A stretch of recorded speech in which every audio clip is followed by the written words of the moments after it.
Israel has bombed Qatar. First time ever. Qatar, big U.S. ally. Qatar, there's U.S. military bases in Qatar. Qatar is where we often leave from in order to murder innocent people across the Middle East. So they've done us a great service that way. Because, if we didn't leave from there or leave from Israel, it'd be a lot of gasoline. A lot of gasoline. We'd have to have battleships where they can land on. And we're not good at landing on battleships. We had 2 fighter jets fall off battleships in like recent days. Not recent days, recent months. So we don't like landing on battle. And so it's just a lot easier to murder innocent people from Qatar or from Israel. So we very much appreciate that. The bombardment, unprecedented in its brazenness, marked the first time Israel has directly attacked Qatari territory. Explosions shook the capital, terrifying residents and shattering windows. 6 people were killed, including the son of Hamas negotiator Khalil al-Hayya, a Qatari security officer, but the Hamas leaders targeted in the strike survived. Trump sent this, I read it to you on the last live streams. Trump sent this 100-word ceasefire deal to Hamas that's like a child wrote it. And he said, this is your last chance, take the ceasefire. Israel does not want any ceasefire. I wouldn't agree to any ceasefire. And so literally they're trying to murder, or they literally tried to murder the negotiator in a sovereign country that's a U.S. ally. The attack coincided with ongoing discussions of a U.S.-backed ceasefire proposal. Hamas representatives had traveled to Doha under the banner of diplomacy, believing they were attending talks that could end the devastating war in Gaza. Instead, what was presented as an opportunity for peace has been exploited as cover for an attempted assassination. The incident has detonated a geopolitical storm, exposing Israel's flagrant contempt for international law and Washington's duplicity in enabling lawless violence.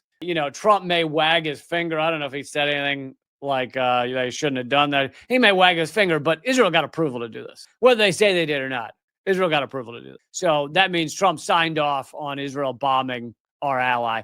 And you got to wonder, how bad are the sex tapes that Mossad has of Trump? Like, how bad could they possibly be that Trump signs off on bombing our ally?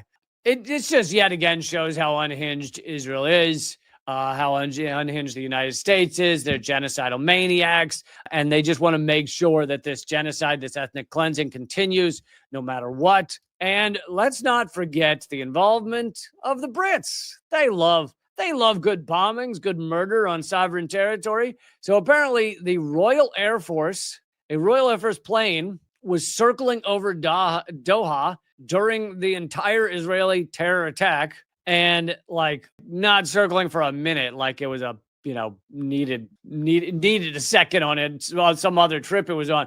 This is like Royal Air Force clearly monitoring the situation, giving Israel surveillance information as they've been doing over Gaza. Apparently, the Royal Air Force has had over 500, I'm sure it's way above that now, this is from months ago, but 500 flights go over Gaza in order to get surveillance information and feed it back to Israel. The distance from Israel to Doha is approximately 2,200 kilometers, around the same as the total range of the F-35 strike aircraft used by Israel, meaning that the jets would need in-flight refueling to return to Israel. Questions were raised and not yet answered by the Starmer regime about the RAF's involvement in the murder of 6 journalists bombed by Israel in Gaza.